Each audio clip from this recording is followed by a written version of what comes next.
morning. Good morning. It's a little bright out here today. Sun's in our eyes. It's okay. There we go.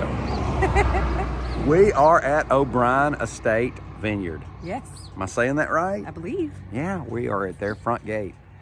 So there we go. There we go. Bright out there. Gorgeous. We're about to go in and have a little tour of the vineyard and their winery and probably enjoy a few tastes of their wine. Probably so. For just a minute. And yeah, day drinking the day. So we are here. Come along. We're here. See you in a minute.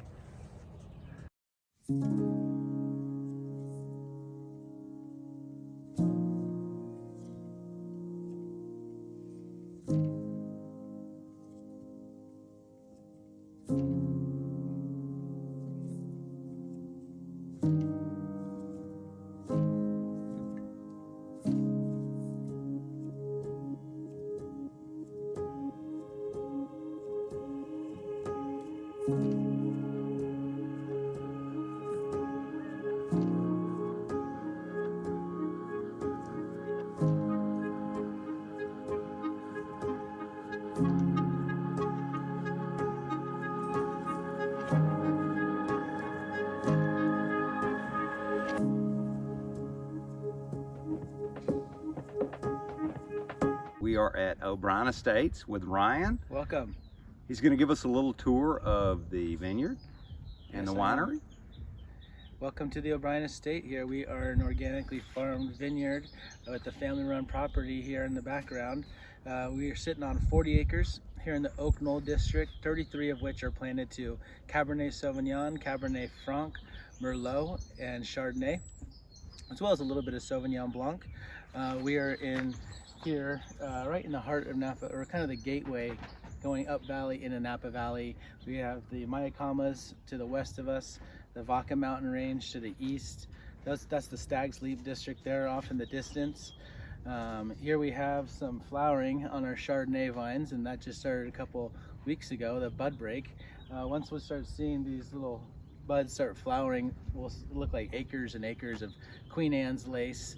And since we don't use any herbicides or fungicides or pesticides or insecticides or any sides really, sounds like homicide, we want things to live, we'll incorporate things like the owl boxes, bluebird boxes, our vineyard dogs. We have these rose bushes for early detection of any kind of infestation. The olive trees line the property.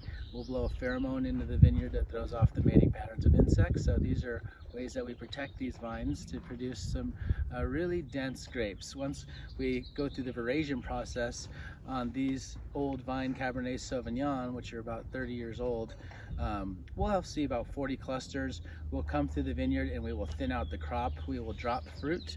50% of our yield will be composted back into the soil, and that is an expensive way to farm. But all the vigor that was going to 40 clusters is now going to 20. So just like peaches and a lot of other fruit. Right, exactly. So we'll get a thicker skin to juice ratio.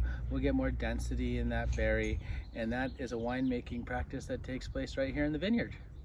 So Ron, what varieties are these? So here we have Chardonnay behind us, and this is an early bloomer.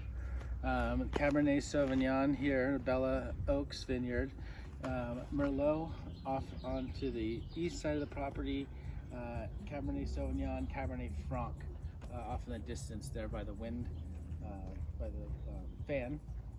So how old did you tell me these were? Yeah, these right here are about 25-year-old vines, where these are closer to 33-year-old vines. And y'all come through every winter and trim everything? Yeah, we'll do pruning, and then we'll do suckering, and then we will do some, once we do all the composting and disking, like you see here, every other row will be disked. It's a process that we don't need to do every year for specific rows, and we don't want to disturb the soil too much.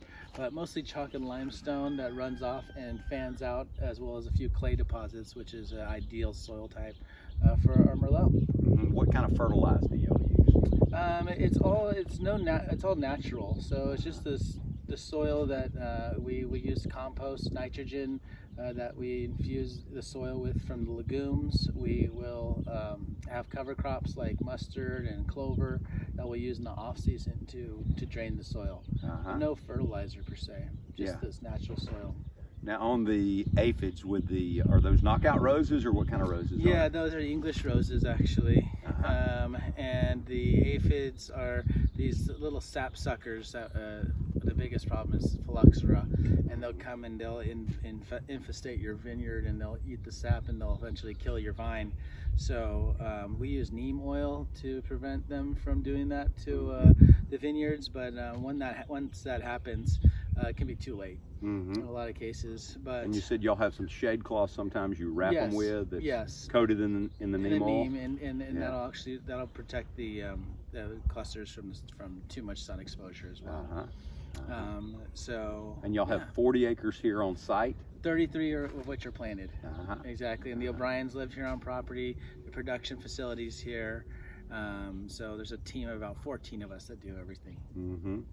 And that's all your workers that trim and pick. Everything is hand pick and hand done. Yeah, everything's done by hand. We'll harvest between 3 a.m. and 10 a.m. Just because we want it to be nice and cool, keep those berries firm. Because once we start harvesting and we're piling them on top of one another, we don't want anything to pop and have free fermentation taking place in these quarter-ton bins. About how much production do you get off of one grape? For one plant. Plant. So we're going to see about 20 clusters after we thin out the crop and do the green harvest. And each cluster is about 1 glass of wine. So it's about 20 clusters. So you can do the conversion on that. All right. And how many gallons does that add up to? I'll have to take a look at the conversion chart, because that varies from vintage to vintage for us. Now, how do y'all irrigate? We have drip irrigation, but we try not to do that too much. We want these vines to stress. We want them to find the water table on their own. We really love it when the roots go digging, looking for the water, and that way all the nutrients and minerality they find on this journey will actually reflect in the wine. And what type of water do y'all use? We're using well water. Well water. Yeah, that we have a well here on property. That we use a water witch to find. To get out the divining rods and tells us where to dig, and that's on the east side of the property. Yeah. How many feet down is that? 200 feet. 200 feet. Yeah. All right. Yeah. Do you have any idea how many gallons per minute or per hour that well produces? That I don't know. It's a lot. Yeah, and y'all have tanks that you pump into, and then you pump out of those tanks? Correct. Yeah. Yep. Yeah, awesome. And weed control is all by hand, no chemicals? Everything's done by hand. There's no chemicals, no organic pesticides or anything like that. Yeah, awesome. Yep. So this is organically farmed wine that you'll never find outside of where you are. Boutique production and a family-run property. Awesome. Now, how long has it been in their family? 22 years. 22 years. Yeah, they started the label of Bart and Barb O'Brien. Yeah. Was part of the orchard here already? It was. Here? Yes. Yeah. And even before the vineyards, it was plum orchards. That's why this is Orchard Drive instead of Vineyard Drive. Yeah. Exactly. That's what I was thinking. But a lot of Chardonnay originally planted here in this cooler climate. We have those tighter clusters. They're susceptible to mold and mildew. So thankfully, we have like this air conditioning in the morning, hot heat in the day, and then we have the blow drying in the evening. Cool. Very cool. And y'all compost all of your trimmings and add back? Yep, exactly. Compost it right back into the soil to enrich the soil. All right, awesome. Well, if you have a second, we'd love to look at the production facilities. Yeah, let's go take a walk.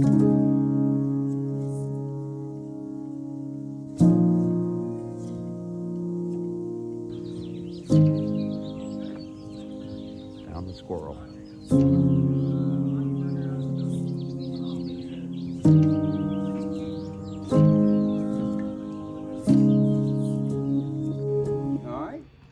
Good. I saved the chocolate. It was a little gravelly, but I tried to keep it chewing too much. Right. They call that earthy. Earthy, very earthy. That adds to it. Yeah. We'll take a walk into the cellar here. Watch your step there. That first one's a doozy. A little bit deep. Feels so cool and nice. So this is our cellar here where we are aging all of our wine. We got some new barrels and some barrels that are in use and some barrels that have already been used. Everything is French oak, 5 forests in central France. that were planted pre-Napoleonic times for shipbuilding. Then the invention of the steam engine came along, and these abandoned forests became predominantly dedicated to winemaking. So we will go and pick out the trees, cut them into doublons. Every tree you cut down, 3 more are planted. They're straight oak trees, white oak. We'll pick out the trees, we'll cut them down, cut them into doublons. They'll stay in the forest for 30 months in season, in the elements. Bring them to the cooperage, cut them into staves. 32 staves make 1 60-gallon barrel that holds 300 bottles of wine. And we will toast the inside of the barrels with the sawdust that we've turned into pellets from the cuttings of the staves themselves. Okay, so as a sawmiller and a sawyer, in doing that, you say we. Yeah, well, the cooperage that we decide to work with will do that for us. Okay, so they do it for you. It's all white oak. It is. Okay, it used to be redwood. And acacia wood as well. Amphora has always been a vessel that is still being used, and people are even using marble barrels. But we think of the oak as makeup, where you can hide things or you can highlight things. What we're really trying to do is showcase this very specific vineyard. So we want to integrate the tannin that we get from the barrel with the tannin that we see in the wine. So 18 to 21 months as far as the aging, everything's a medium toast, and almost everything is brand new. But all the barrels will be French oak. And the barrels, are they reused or just one-time use per? No, we can use them up to 3 times. That third use, those barrels will go neutral. So it's kind of like chewing gum. As you kind of continue to use it, you start to lose it. So the sawyer and the company that makes the barrels for you, are they over in France or? Both. Yeah. There's coopers in France that we'll use, as well as local coopers here in Napa Valley. What they'll do is they'll ship over the staves, and then they'll be heat molded and toasted over here in South Napa. And a cooper is a barrel maker? Barrel maker. Barrel maker. Yes. Okay. Yep. And the sawyer is actually over in France, and they take it, they saw directly there in the woods and season them in the woods like you were talking they're about. arborists. Yeah. Wonder what kind of sawmills they use. Yeah, it's a pretty big one. A very big industrial size. So this is where aging takes place. Before aging, we have fermentation. That takes place in stainless steel here. Those are glycol rim jackets that will cold stabilize the wine and stop that fermentation process from going. Once that yeast is introduced, it's going to eat up all the sugar in the grape juice, and it's going to convert it all to alcohol through this autolysis process. So we don't want that to spike, so we'll be testing the ABV on this wine regularly during that time of the winemaking process, because we don't want it to go into the 16%, because that puts us into a different tax bracket.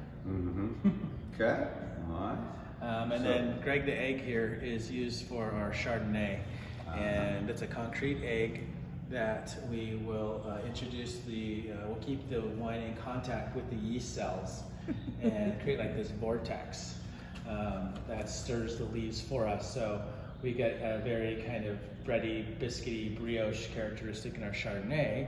And then what we'll do is go through a secondary fermentation where we convert the natural malic acid into lactic acid. And that's a process that all of our red wines go through. And we're taking that acid you find in like citrus and apples and convert it into the acid you find in like cream and milk. So that's a process that not very many white wines go through, but for the Chardonnay we use that. So what time of the year do y'all harvest? So for the Sauvignon Blanc, that will come off first. And if it's a particularly warm year like we saw in 2015, those grapes are coming off in August. So we'll start, at the end of summer, and we'll go all the way into November based on whether or not we're doing late harvest wines. So once you harvest the grapes, where do they go? Yeah, so as soon as follow me this way actually. This is a video of our proprietor, Brian, and his gyrocopter that he likes to fly over the city. In this video, there's Alcatraz off in the distance. That's where you guys were.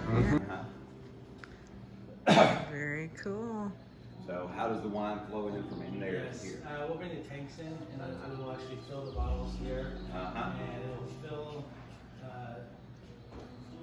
the bottles.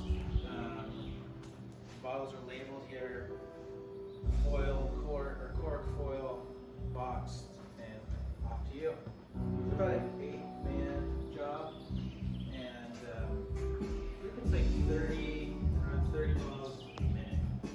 Well, Bud, we appreciate all the info and the tour and the likewise. tasting, and absolutely, thoroughly enjoyed it. Yeah, I'll pour you a little splash of our port wine to finish for some dessert.